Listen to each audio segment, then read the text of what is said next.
we are to be made new in the attitude of our minds.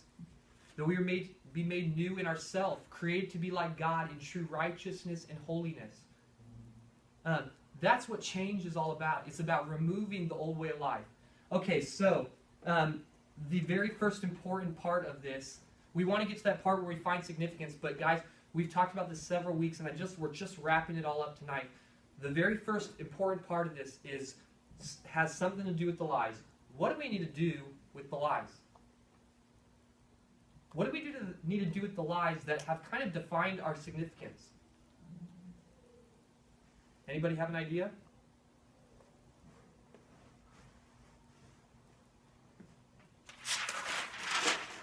What do we need to do with them? Get rid of them. That's right. Absolutely. And we need to get rid of them. In fact, we should probably just start pulling everything that's a lie off this board. So if you see a lie, you might as well, if somebody's like close and wants to just rip some of these lies off, we just want to get these lies off the wall. In fact, we'll just start pulling them all off. Carmen, can you pull those two big ones down there for us? Yeah, let's get the lies off the wall. Okay, you guys get the... There's one up there that's going to define us forever unless DJ will be a man and jump up there and pull that down. He's like, jump.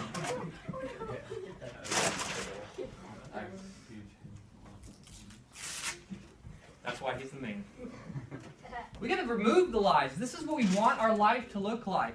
We want our life to be defined, and I wish we would have even filled the walls more. We want our lives to be defined only by these things. Only by these things. Has anyone ever had a Lie! Has anyone ever had a problem with like a technical difficulty with their cell phone and they've had to go to the Apple Store or something like that? Yeah. Raise your hand if you've ever had a problem with your phone. Okay, just about everybody. Has anybody ever had a problem at their house with the internet? I don't really get on the internet. Okay, good. I mean, like, some people are like, internet? What's that? I love that commercial. What is internet? It's like driving a car. Anyway, you guys. If you ever have a problem with your phone and you see the problem, there's two ways you can handle it. Number one, you could go to the Apple Store or wherever you believe in, and you can get it fixed. Or what's the other thing you can do? Get a new phone. No. Deal with it. No, you just deal with it, right?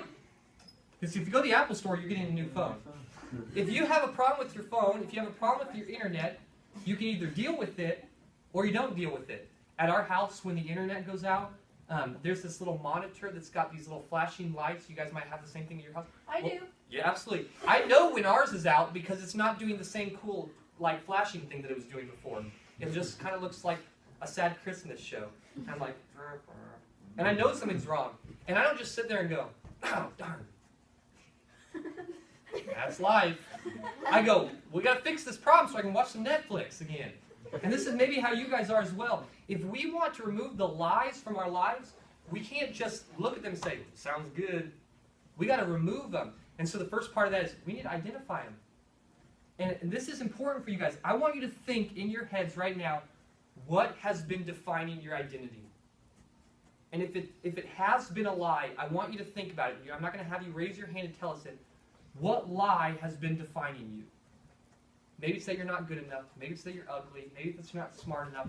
Maybe that you're not fast enough. Whatever it is, I want you to think about that lie in your head because you need to identify it.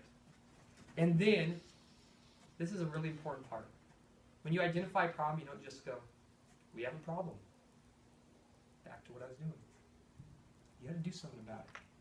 And I think this is why God talks about confession. This is why His Word is about confession.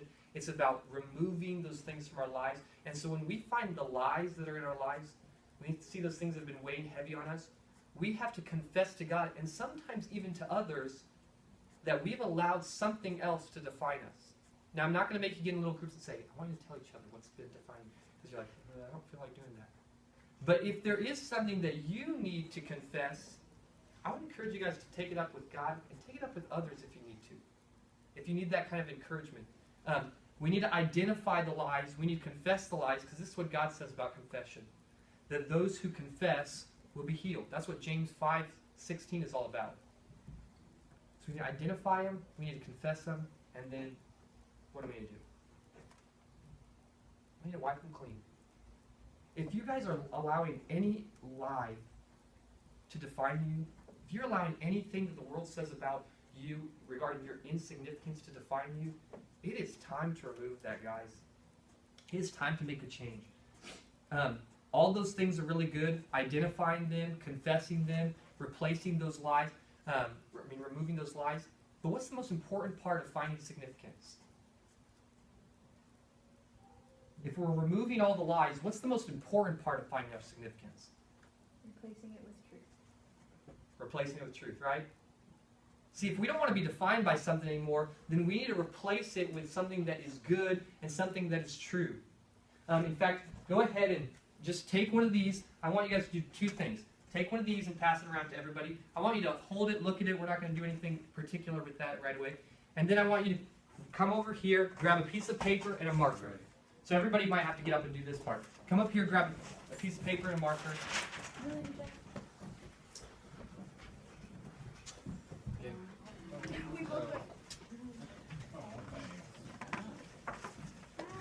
So every time that Jesus encounters people, he doesn't just look at them and say, "You have a problem," and then walk away, right? We know that, yeah, it's kind of hard. Some of those card stocks, they're like, do I have 3 here in my hand? You just have 1. I think so.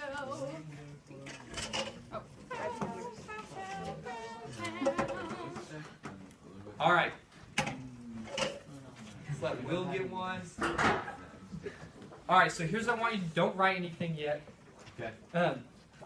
Every time Jesus encounters an individual, an insignificant individual,